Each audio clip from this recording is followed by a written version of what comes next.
ഒരു മനുഷ്യൻ അവന്റെ വീട്ടിൽ നിന്ന് രാവിലെ ഇറങ്ങിപ്പോയി, അവൻ വൈകുന്നേരം വീട്ടിലേക്ക് വന്നാൽ അവന്റെ സൗത്ത് നഅല് തുടങ്ങിയ ജീവനില്ലാത്ത വസ്തുക്കൾ, അവന്റെ വടി, ചെരിപ്പ് പോലെയുള്ള സാധനങ്ങൾ അവന്റെ വീട്ടിൽ വെച്ചവൻ പോയതിനു ശേഷം അവിടെ എന്തെല്ലാം സംസാരം നടന്നു, എന്തെല്ലാം പ്രവർത്തനം നടന്നു എന്നത് മുഴുവനും ജീവനില്ലാത്ത വസ്തുക്കൾ റിക്കാർഡാക്കി ആ മനുഷ്യൻ വീട്ടിലേക്ക് തിരിച്ചു വന്നാൽ ജീവനില്ലാത്ത വസ്തുക്കൾ വീട്ടിൽ നടന്ന കാര്യങ്ങൾ മുഴുവനും കാണിച്ചു കൊടുക്കുകയും പറഞ്ഞു കൊടുക്കുകയും ചെയ്യുന്ന കാലം വരാതെ ഖിയാമത്ത് നാൾ ഉണ്ടാകൂല.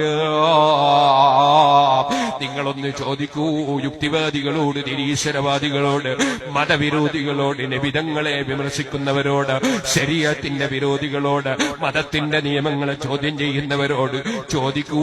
ഇങ്ങനെ കൃത്യമായി അത് 1500ഓളം കൊല്ലങ്ങൾക്ക് മുമ്പ് ഇന്നിവിടെയുള്ള എല്ലാ റിക്കാർഡ് ചെയ്യുന്ന ഉപകരണങ്ങളും, റഡാറുകളും, ക്യാമറകളും, എല്ലാ റിക്കാർഡുകളും 1500 കൊല്ലം മുമ്പ് ഇന്ന് ജീവിച്ചിരിക്കുന്ന ഒരു വ്യക്തി പറയുന്നതിനേക്കാൾ ഭംഗിയായി ഇവിടെ ലോകത്ത് പറഞ്ഞ നേതാവ് മുഹമ്മദുർ റസൂലുള്ളാഹി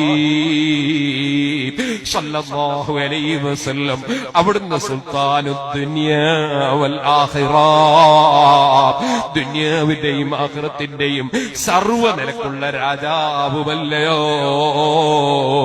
ആ രാജാവിന്റെ കൂടെ ഇരുന്നവരാ സഹാബത്ത്, ആ രാജാവിന്റെ അനന്തരക്കാരാ അലിബീങ്ങള്, ആ രാജാവിന്റെ സന്താന പരമ്പരകളാണ് അഹ്ലുൽ ബൈത്ത്. അവരെ എല്ലാം പരിഗണിക്കണം, അംഗീകരിക്കണം, സ്നേഹിക്കണം, ആദരിക്കണം. അവിടെ പാർട്ടി നോക്കിയല്ല, സംഘടന നോക്കിയല്ല, കുടുംബം നോക്കിയല്ല, കബീല നോക്കിയല്ല.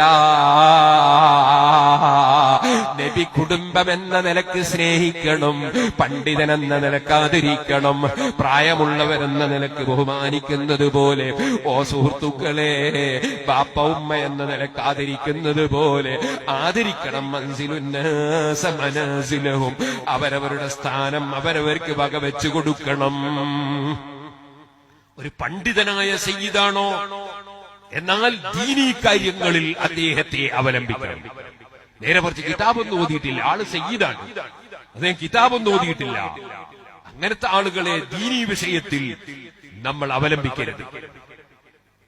എന്ന് പറഞ്ഞാൽ അദ്ദേഹത്തോട് മസല ചോദിച്ച് തങ്ങളല്ലേ എന്ന് വെച്ച് മസല ചോദിക്കാൻ പറ്റുമോ? കിതാബ് ഓതിക്കോ നോക്കണം, വിവരണ്ടോ നോക്കണം, മുദരിസാണോ നോക്കണം. അതുപോലെ ഒരു നിക്കാഹിന് നേതൃത്വം കൊടുക്കാൻ വിളിക്കുകയാണ്. നിക്കാഹിന് നേതൃത്വം കൊടുക്കാൻ, നിക്കാഹിന് ഒരുപാട് ഷർത്തും പറഞ്ഞതുകൊണ്ട് ഒരുപാട് നിബന്ധന ഉണ്ട്. ആലിമായ സയ്യിദാണോ നോക്കണം. സയ്യിദായതുകൊണ്ട് മാത്രം നമ്മൾ നിക്കാഹിന് വിളിച്ചാൽ ചിലപ്പോ ഇയാൾക്ക് മസല അറിയില്ലെങ്കിൽ നിക്കാഹിന് കുഴപ്പം വരും. ഞാൻ തമാശ പറഞ്ഞതല്ല. ഞാനൊരിക്കലും ഒരു നിക്കാഹിന് പങ്കെടുത്തു, ഞങ്ങൾ കുറെ ആളുകളുണ്ട്. അപ്പൊ ആ നിക്കാഹിന് പങ്കെടുത്ത് ഒരു വയസ്സായ ഒരാൾ വന്നു. ഞാൻ ചോദിച്ചു, അവിടുന്ന് വന്ന ഖതീബിനോട് ഞാൻ ചോദിച്ചു, ഇയാൾ ബാപ്പിയാണോ? അല്ല, ബാപ്പാന്റെ അനിയനാണ്. ഞാൻ ചോദിച്ചു, ബാപ്പയില്ലേന്ന് ചോദിച്ചു. ബാപ്പ മരിച്ചുപോയി. ഉപ്പാപ്പ ഉണ്ടോന്ന് ചോദിച്ചു. ഇല്ല. എന്നാ പിന്നെ ഈ കുട്ടിക്ക് ആങ്ങളുണ്ടോന്ന് ചോദിച്ചു. ആങ്ങളുണ്ട്, പക്ഷേ ചെറുതാണ്. ഞാൻ ചോദിച്ചു, എത്രാം ക്ലാസ്സിലാണ് പഠിക്കുന്നത്? +2ലാണ്. അപ്പൊ എന്തായാലും 16-15 വയസ്സ് കഴിഞ്ഞിട്ടുണ്ടാവും ഉറപ്പല്ല. അപ്പൊ ഇതെന്താണ്, പ്രായം കൊണ്ട് ചെറുതാണ്, ബാപ്പാന്റെ അനിയന്റെ പ്രായം ഉണ്ടാവില്ല. പക്ഷെ ഈ കുട്ടിയല്ലേ നിക്കാഹിന് കൊടുക്കേണ്ടത്, അത് ചിന്തിച്ചിട്ടില്ല. ഇയാൾ നിക്കാഹിന് വന്നാണ്. അവിടുന്ന് ഞാൻ ചോദിച്ച കുട്ടീനെ ഇവിടെ കിട്ടുമെന്ന് ചോദിച്ചു. കുട്ടീനെ പ്രായം കുറഞ്ഞ ആളെന്ന് മാത്രമേ ഉള്ളൂ, പ്രായം പൂർത്തിയാണ്ടൊന്നുമില്ല. അപ്പൊ പറഞ്ഞു ഇവിടെ തന്നെ ഉണ്ട് എന്ന് പറഞ്ഞു. അപ്പൊ സാഹസ കുട്ടീനെ കയറ്റി നിക്കാഹ് അയാൾ കൊണ്ട് ജയിപ്പിച്ചു. കുട്ടിയോട്, ആ പെൺകുട്ടിയോട് സമ്മതം വാങ്ങി. അപ്പോ ബാപ്പ മരിച്ചുപോയ കുട്ടീനെ നിക്കാഹ് ചെയ്യുമ്പോ ആ കുട്ടിക്ക് പ്രായത്തണം, അവരോട് സമ്മതിക്കണം, ഒരുപാട് നിബന്ധന ഉണ്ട്.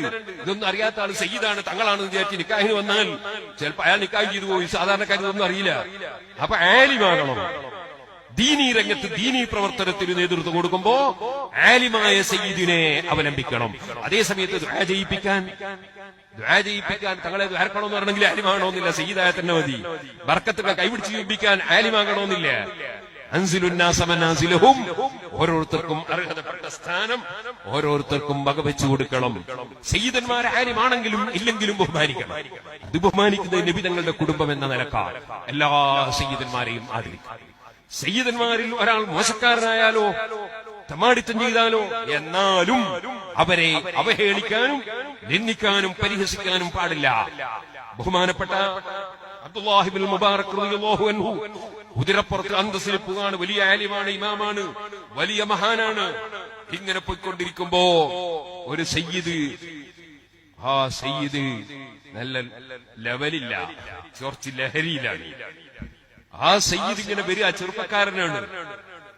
ഈ മഹാനായ പണ്ഡിതനെ ആളുകളൊക്കെ ആദരിക്കുന്നത് കണ്ടപ്പോ ഈ ചെറുപ്പക്കാരനായ സയ്യിദ് ചെറിയ ലഹരിയിൽ വന്നിട്ട് പറഞ്ഞു, യബ്നൽ ഹിന്ദി, ഇന്ത്യക്കാരന്റെ മോനെ, നീ റസൂലുള്ളാഹിന്റെ മോനൊന്നല്ല, അബ്ദുല്ലാഹി മുബാറക് റളിയല്ലാഹു അൻഹുവിന്റെ ഉപ്പാപ്പ ഇന്ത്യക്കാരനാണ്, യബ്നൽ ഹിന്ദി, എടാ ഇന്ത്യക്കാരാ എന്ന് വിളിച്ചിട്ട് ഈ ചെറുപ്പക്കാരനായ സയ്യിദ് പറഞ്ഞു, അല്പം ഞാൻ അല്ലാഹുവിന്റെ റസൂലിന്റെ മോനാണ്, എന്തേ നിങ്ങൾ ഇങ്ങനെ എനിക്ക് ആദരവും സ്നേഹവും എന്താ കിട്ടാത്തത് എന്നർത്ഥം വരുന്ന ഒരു ചോദ്യം ചോദിച്ചു. മഹാനായ അബ്ദുല്ലാഹി ഇബ്നുൽ മുബാറക് റളിയല്ലാഹു അൻഹു അത് കേട്ടപ്പോൾ പരസ്യമായി അങ്ങ് പ്രതികരിച്ചുപോയി. പരസ്യമായി ആ ചെറുപ്പക്കാരനായ സയ്യിദിനോട് അങ്ങ് പറഞ്ഞുപോയി.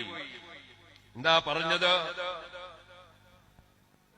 പറഞ്ഞതിൽ അന്നി അഅമലു ബിമാ അമല ബിഹി ജദ്ദുക സല്ലല്ലാഹു അലൈഹി വസല്ലം അമറ വനഹാ, ഞാൻ നിങ്ങളെ ഉപ്പാപ്പ കൽപ്പിച്ചതനുസരിച്ച് പ്രവർത്തിക്കുന്നു, ഉപ്പാപ്പ പഠിപ്പിച്ചതനുസരിച്ച് ജീവിക്കുന്നു. വഅൻത ലാ തഅമൽ, നിങ്ങൾ ഉപ്പാപ്പയാണ് എന്ന് പറഞ്ഞിട്ടേ ഉള്ളൂ, നിങ്ങൾ ഉപ്പാപ്പ ചെയ്ത പോലെ ചെയ്യുന്നില്ല, സ്വഭാവമില്ല, ആ ശൈലിയില്ല, അമലുമില്ല. ലാ ജറമ അനാ അലാ ഹാദൽ ഹാൽ, അതുകൊണ്ട് ആളുകളൊക്കെ എന്നെ ആദരിക്കുകയും ബഹുമാനിക്കുകയും ചെയ്യുന്നു, നിങ്ങൾ ആളുകൾ വകവെക്കാത്തതിന്റെ കാരണം ഇതാണ് എന്ന് അബ്ദുല്ലാഹിൽ മുബാറക് റളിയല്ലാഹു അൻഹു അങ്ങ് പറഞ്ഞുപോയി. അന്ന് രാത്രിയിൽ ഹബീബ് മുഹമ്മദുർ റസൂലുള്ളാഹി സ്വല്ലല്ലാഹു അലൈഹി വസല്ലം തങ്ങളെ സ്വപ്നത്തിൽ കണ്ടു. നബി സ്വല്ലല്ലാഹു അലൈഹി വസല്ലം തങ്ങളെ ചോദിക്കുകയാണ്. അതേ നബി സല്ലല്ലാഹു അലൈഹി വസല്ലം തങ്ങളെ സമീപത്തേക്ക് ചെന്നപ്പോ നബിതകളുടെ മുഖം വിവർണമായി കാണുന്നു. സാധാരണ കാണും പോലെയുള്ള പ്രസന്ന മുഖം കാണുന്നില്ല. അബ്ദുല്ലാഹി മുബാറക് പേടിച്ചു പോയി ചോദിക്കുകയാണ്, മാലി യറാക മുതഗയ്യിറൻ അലിയ, എന്നോട് എന്താണ് നബിയെ തങ്ങൾക്ക്? ആ സബായു ശൈഇൻ ഹുവ ജിർബി, എന്റെ തെറ്റെന്താണ് നബിയെ? ആ സമയത്ത് നബി തങ്ങളെ മർഹമാദംബി അവിടുന്ന് മറുപടി വരാൻ, അന്നക ഹമൽത ദംബ അലാ ബഅദി ഔലാദി ഫീ ജമാഅത്തിൻ മിനൻ നാസ് വനസബത ഇലൈഹി ളാഹിറാ, എന്റെ പേരക്കുട്ടികളിൽപ്പെട്ട ഒരു ചെറിയ കുട്ടി ബോധമില്ലാതെ വിവരമില്ലാതെ ചിന്തയില്ലാതെ തെറ്റ് ചെയ്തു പോയെങ്കിൽ നിനക്ക് സ്വകാര്യം വിളിച്ചിട്ട് എന്റെ പേരക്കുട്ടിയെ ഒന്ന് ഉപദേശിച്ച് നന്നാക്കി എടുത്താൽ എത്ര എനിക്ക് സന്തോഷമുണ്ടാകുമായിരുന്നു എന്ന അർത്ഥത്തിൽ അവിടുന്ന് പറയാണ്, എന്റെ പേരക്കുട്ടികളിൽപ്പെട്ടവരാണ്, ജനമധ്യത്തിൽ വെച്ച് നീ ഇൻസൾട്ട് ആക്കിയില്ലേ, പരസ്യമായി ചോദ്യം ചെയ്തില്ലേ? അബ്ദുല്ലാഹി ഇബ്നുൽ മുബാറക് റളിയല്ലാഹു അൻഹു നേരം വെളുത്തു.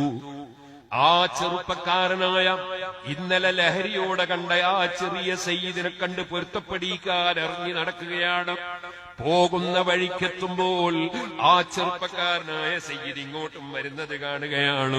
എന്തേ കാരണമെന്നറിയോ? അന്ന് രാത്രി ആ കുട്ടിയായ തങ്ങളുകുട്ടി, ആ തങ്ങളുകുട്ടിയും നബി സല്ലല്ലാഹു അലൈഹി വസല്ലം തങ്ങളെ സ്വപ്നത്തിൽ കണ്ടിട്ടുണ്ട്.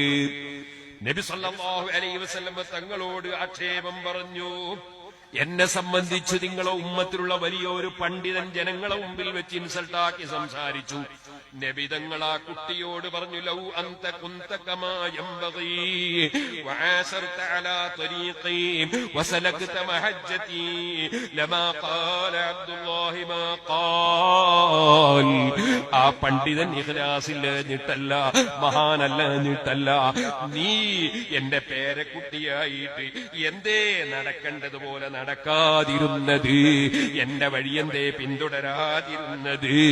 നീ എന്തേ എന്റെ മാർഗത്തിൽ ജീവിക്കാതിരുന്നത്? അതുകൊണ്ടല്ലേ ആ പണ്ഡിതൻ നിന്നെ ആക്ഷേപിച്ചത് എന്ന് ഈ ചെറിയ പേരക്കുട്ടിയോട് സ്വപ്നത്തിൽ നബി തങ്ങൾ ഉപദേശിച്ചു.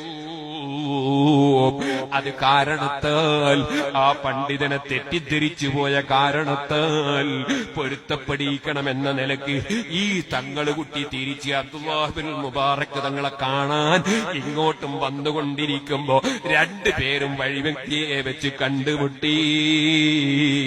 പരസ്പരം അതാ